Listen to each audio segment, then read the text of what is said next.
Target with PS Parihar channel में आपका स्वागत है। सुबह की इस वीडियो में ऐसी सूचनाएं होती हैं जो विभिन्न समाचार पत्रों पर छाई हुई होती हैं और विद्यार्थियों के लिए आवश्यक होती हैं। तो आइए शुरू करते हैं और देख लेते हैं कि आज के समाचार पत्रों में विद्यार्थी जीवन से संबंधित कौन कौन सी सूचनाएं हैं। तो वीडियो को जल्दी से लाइक कर दें, शेयर कर दें। जिन छात्रों ने चैनल को अभी भी सब्सक्राइब न किया हो तो जल्दी से सब्सक्राइब करें ताकि आप लोगों को इसी प्रकार की ऑथेंटिक अपडेट से सबसे पहले मिलती रहे। आगे बढ़ने से पहले एक सूचना है उन विद्यार्थियों के लिए जो विद्यार्थी किसी भी प्रतियोगी परीक्षा की तैयारी कर रहे हैं। वे सभी भर्ती टेक्स्ट बुक के इस बेस्ट ऑफर का लाभ ले सकते हैं जिसका नाम है ग्रैंड उत्सव सेल। 12 और 13 दिसंबर केवल 2 दिन के लिए इनका ये ऑफर है और इसमें इनका जो ईयरली पास होता है पास प्रो, इसकी कीमत कर दी गई है मात्र 351 रुपये। इसमें आप लोगों को इनके प्लेटफॉर्म में जितनी भी भर्तियां हैं, लगभग 800 से ज़्यादा भर्तियां हैं, चाहे वो TGT, PGT, KVS, NVS, railway, bank, SSC, UPSC, UPPSC, LT grade, सभी भर्तियों के मॉक टेस्ट आपको यहाँ पर मिल जाएंगे और इसकी कीमत कर दी गई है मात्र 351 रुपये। इनका एक और पास है पास प्रो मैक्स जिसका नाम है, जिसमें आप लोगों को स्टडी मटेरियल भी मिलता है और मॉक टेस्ट भी मिलते हैं। इसकी कीमत कर दी गई है मात्र 439 रुपये। इसमें भी एक कोड लगा देंगे TWP, तो आप लोगों को 12% की और एक्स्ट्रा छूट मिल जाएगी। यहाँ पर देख सकते हैं जैसे कि मैंने खोला है पीजीटी का ये मॉक टेस्ट है। यहाँ पर हिंदी का आप लोग यहाँ पर ये देख सकते हैं और प्रश्नों का स्तर वगैरह, प्रश्नों का जो प्रकार है सेम वही है जिस तरीके से जो प्रश्न है वो टीजीटी पीजीटी में पूछे जाते हैं। यानी हर भर्ती के पैटर्न को ध्यान में रख करके इसके मॉक टेस्ट तैयार किए गए हैं और किसी भी प्रतियोगी परीक्षा को क्रैक करने के लिए मॉक टेस्ट का बहुत बड़ा योगदान होता है। तो लिंक मैंने डिस्क्रिप्शन बॉक्स में दे दी है, आप लोग जा करके इस ऑफर का लाभ ले सकते हैं, तैयारी को स्टार्ट कर सकते हैं। चलिए शुरू करते हैं। बात करते हैं हम लोग पीसीएस प्री की। उत्तर प्रदेश लोक सेवा आयोग ने कल एक नोटिस जारी की थी, उसको लेकर के यहाँ पर जानकारी दी गई है। लिखा पीसीएस प्री में पद के सापेक्ष 15 गुना अभ्यर्थी हुए सफल, नहीं हुए सफल 15 गुना, लोक सेवा आयोग का कहना है। और यहाँ पर लिखा लोक सेवा आयोग ने जारी किया स्पष्टीकरण, कई अभ्यर्थी एक से अधिक पद के लिए हुए सफल। अगर एक से अधिक पद के लिए सफल हुए हैं तो 15 गुना से ज़्यादा दिखना चाहिए। अगर मान लीजिए कि अगर एक रोल नंबर को आपने 2 जगह नहीं दिखाया है तब भी तो कम से कम 15 गुना दिखना चाहिए। लिखा है उत्तर प्रदेश लोक सेवा आयोग की स्क्रीनिंग परीक्षाओं में पद के सापेक्ष 15 गुना अभ्यर्थी सफल घोषित किए जाएंगे। आयोग ने पीसीएस प्रारंभिक परीक्षा 2025 में भी इसी मानक का पालन करने का दावा किया है। प्रतियोगियों के आंदोलन को देखते हुए आयोग ने यह भी स्पष्ट किया है कि वे स्क्रीनिंग परीक्षाओं की संशोधित उत्तर कुंजी संबंधित भर्ती के अंतिम परिणाम के बाद में जारी की जाएगी। आरओ प्रारंभिक परीक्षा समेत अन्य भर्ती परीक्षाओं की अंतिम उत्तर कुंजी, श्रेणीवार कट ऑफ, प्राप्तांक, ओएमआर शीट आदि बहुत कुछ छुपाने की कोशिश करता है। ये जो विद्यार्थियों को आक्रोश है ये ऐसे ही नहीं है, पूरी कहानी पढ़ने से कोई फायदा नहीं है। आप लोग पूरा पढ़ चुके हैं, नोटिस भी आप लोग देख चुके हैं। बस मोटी बात यही है कि विद्यार्थी धरना प्रदर्शन कर रहे हैं भ्रष्टाचार के खिलाफ महाआंदोलन। संयुक्त प्रतियोगी छात्र हुंकार मंच 15 दिसंबर देख सकते हैं, गेट नंबर 2 सोमवार 11 बजे। इसको लेकर के जो है काफ़ी लोगों का समर्थन भी मिल रहा है, देख सकते हैं आप लोग। अखिलेश यादव का भी कल ट्वीट आया था इसको लेकर के, बहुत सारे टीवी चैनलों में भी उसके बाद में खबरें छपी और लोक सेवा आयोग दबाव में आया है। लेकिन दबाव का फायदा तब तक नहीं होगा जब तक लोक सेवा आयोग उत्तर प्रदेश के जो भी छात्र हैं अगर इनकी बातों को नहीं मानता।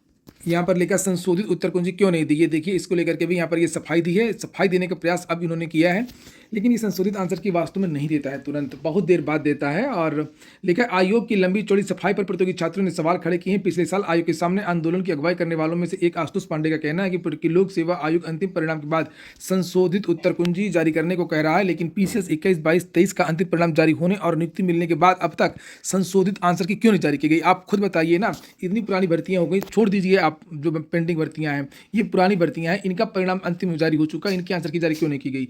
आयोग की कथनी और करनी में अंतर है जिससे छात्रों में असंतोष है। मैंने भी कल बहुत सारे वीडियोस बनाए, परसों भी बनाए और सभी में मैंने कहा था कि एलटी ग्रेड 2018, प्रवक्ता 2021 किसी भी भर्ती की संशोधित आंसर की और ऑफिशियल कट ऑफ जारी नहीं किया है। बच्चे रोज जिसको देखना होता है वो आरटीआई डालते रहते हैं, कोर्ट जाते रहते हैं, यही चल रहा है उत्तर प्रदेश में। और लिखा है कि जिससे छात्रों में असंतोष अविश्वास है। प्रतियोगी छात्र 15 दिसंबर को लोक सेवा आयोग आएंगे। प्रतियोगी छात्र संघर्ष समिति के अध्यक्ष अवनीश पांडे का कहना है कि आयोग ने हाईकोर्ट में हलफनामा दाखिल किया और अंतिम उत्तर कुंजी भी जारी करेंगे लेकिन पालन नहीं कर रहा है। हाईकोर्ट की अवमानना है और यहाँ पर आयोग का कहना है कि निवारण के लिए हम कृत संकल्पित। आप लोग वीडियो को ना लाइक करते हैं ना शेयर करते हैं। आजकल पता नहीं आप लोगों को क्या हो गया है। सपा सरकार बनी तो महिलाओं को 40,000। आप लोग वीडियो को लाइक कर दिया करें देखने से पहले ही। सपा अध्यक्ष अखिलेश यादव ने कहा है कि प्रदेश में उनकी सरकार बनी तो महिलाओं को हर साल 40,000 रुपये दिए जाएंगे। अखिलेश के इस दावे को समाजवादी पार्टी ने अपने सोशल मीडिया अकाउंट पर पोस्ट किया है और सपा का वो जो कल का ट्वीट था उसको लेकर के भी यहाँ पर ये जानकारी दी गई है। भाजपा के एजेंडे में नौकरी और रोजगार नहीं।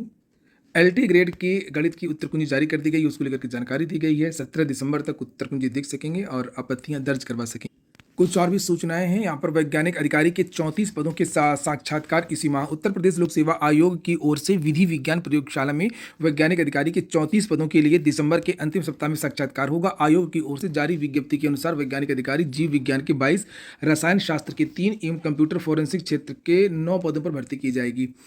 और स्थापित एवं नियोजन सहायक भर्ती मुख्य परीक्षा के लिए आवेदन चल रहे हैं 26 तारीख तक के लिए। उत्तर प्रदेश लोक सेवा आयोग की स्थापित एवं नियोजन सहायक भर्ती परीक्षा 2024 मुख्य परीक्षा के लिए आवेदन मांगे गए हैं। प्रारंभिक परीक्षा में सफल अभ्यर्थियों को 26 दिसंबर तक ऑनलाइन आवेदन करने के लिए कहा गया है। कुछ और भी सूचनाएं हैं, जैसे यहाँ पर लिखा LT ग्रेड में गृह विज्ञान और कॉमर्स की परीक्षा 21 तारीख को है। इन विद्यार्थियों के एडमिट कार्ड जारी कर दिए गए हैं, तो ये लोग भी अपना एडमिट कार्ड डाउनलोड कर सकते हैं। इलाहाबाद विश्वविद्यालय की सेमेस्टर परीक्षा में 97.70% उपस्थिति रही। PhD में प्रवेश के लिए साक्षात्कार का कार्यक्रम जारी कर दिया गया है।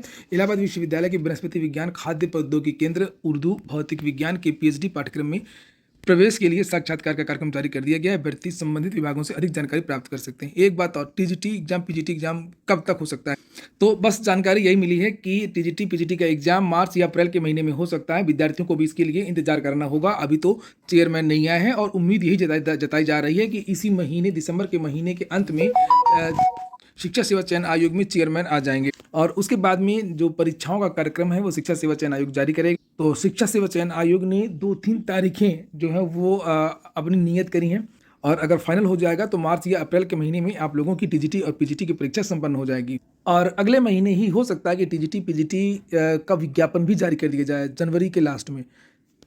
वहीं पर होमगार्ड भर्ती को लेकर के विद्यार्थी चाह रहे हैं कि इसमें उम्र सीमा में छूट दी जाए। अलग अलग तरीके के लोग मांग कर रहे हैं, SC ST OBC की भी मांग कर रहे हैं। वहीं पर सामान्य वर्ग के जो सवर्ण विद्यार्थी हैं वो भी मांग कर रहे हैं। और यहाँ पर देख सकते हैं राकेश रघुवंशी का ये पोस्ट है। उत्तर प्रदेश सरकार होमगार्ड की भर्ती में संशोधन करके अन्य आरक्षित वर्ग की तरह EWS सामान्य वर्ग को भी आयु में छूट प्रदान करे। सामान्य वर्ग के छात्रों के साथ भेदभाव बंद होना चाहिए। केंद्र और राज्य सरकारों द्वारा गरीब सामान्य वर्ग के छात्रों के साथ में हो रहे भेदभाव के खिलाफ 19 दिसंबर को विशाल आंदोलन होना सुनिश्चित है। आप सभी से निवेदन है कि ज्यादा से ज्यादा संख्या में पधारें। एक देश एक कानून की बात करके संविधान की शपथ लेने वाले ज्यादातर लोग झूठ बोलते हैं और जाति के हिसाब से कानून बनाते हैं। तो इनका ये कहना है कि जो सवर्ण EWS के जो लोग हैं उनको भी उम्र सीमा में छूट मिलना चाहिए, क्योंकि होमगार्ड के लिए ज्यादातर जो लोग आवेदन करते हैं वो ग्रामीण तबके के ही होते हैं और EWS का मतलब ही कमजोर वर्ग होता है।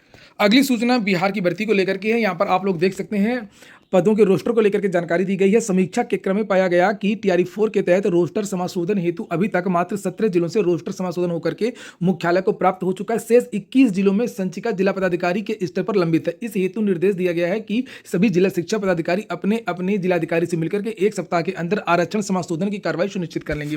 जैसे ये आरक्षण समाशोधन की कार्रवाई समाप्त हो जाएगी वैसे ही आप लोगों का जो विज्ञापन है TRE-4 का वो जारी हो जाएगा। और कल के समाचार पत्रों के माध्यम से जानकारी भी दी गई थी अगले माह यानी कि जनवरी में आपका, ये देखिए यहाँ पर लिखा हुआ है, जनवरी में आपका TRE-4 का विज्ञापन जारी हो सकता है। पहले STET का रिजल्ट आएगा, फिर TRE-4 का विज्ञापन जारी होगा और उसके बाद में लाइब्रेरियन की भर्ती आएगी। अगली सूचना कुछ भर्तियों को लेकर के है। IOCL ने जारी किया विज्ञापन। अप्रेंटिसशिप के लिए 509 पदों पर भर्ती होगी। लास्ट डेट 9 जनवरी है। BHEL भोपाल से वैकेंसी आई 160 पदों पर, ये भी अप्रेंटिसशिप के लिए ही है। इसकी लास्ट डेट 24 दिसंबर है। NHIDCL में 48 पदों पर भर्ती है। इसकी जो लास्ट डेट है वो 13 जनवरी। एम्स दिल्ली में एक वैकेंसी है 220 पदों पर, जूनियर रेजिडेंट के पदों पर। इसकी लास्ट डेट 19 दिसंबर है। बिहार विधान परिषद में रिक्तियां हैं 64 पदों पर, डाटा एंट्री ऑपरेटर, स्टेनोग्राफर, अन्य पदों पर। इसकी लास्ट डेट भी 19 दिसंबर ही है। एक वैकेंसी और बता दूं, पेपर में तो नहीं है, ये वैकेंसी कल आई है DSSB से, जिसके लिए 12 दिसंबर से आवेदन चल रहे हैं। ये मल्टीटास्किंग स्टाफ की MTS की वैकेंसी है। लगभग 174 पदों पर यह भर्ती हो रही है। तो यहाँ पर भी अगर आप लोग आवेदन 714 पदों पर ये भर्ती हो रही है। नीचे लिखा हुआ 714, ये आपको दिखाई दे रहा होगा। टोटल पद हैं 714। विभिन्न प्रकार के मल्टीटास्किंग के पद हैं। यहाँ पर ये लिखा भी है MTS, ये देखिए। और योग्यता केवल इसमें हाई स्कूल मांगी गई है, आप लोग जाकर के देख सकते हैं। और DSSB की जो ऑफिशियल वेबसाइट है वहाँ पर MTS के लिए आवेदन भी कर सकते हैं। 5 राज्यों में SIR की तारीख भी बढ़ा दी गई है। लिखा 26 दिसंबर तक यूपी में जमा कर सकेंगे मतगणना प्रपत्र और 31 दिसंबर को मतदाता सूची का मसौदा जारी किया जाएगा। जिन राज्यों में बढ़ाया गया है उनके नाम भी लिखा हुआ है यहाँ पर कि चुनाव आयोग ने गुरुवार को 5 राज्यों और 1 केंद्र शासित प्रदेशों में मतदाता सूचियों के विशेष गहन पुनरीक्षण की समय सीमा बढ़ा दी है। आयोग ने यूपी, मध्य प्रदेश, छत्तीसगढ़, गुजरात, तमिलनाडु, अंडमान निकोबार के लिए संशोधित कार्यक्रम जारी कर दिया है।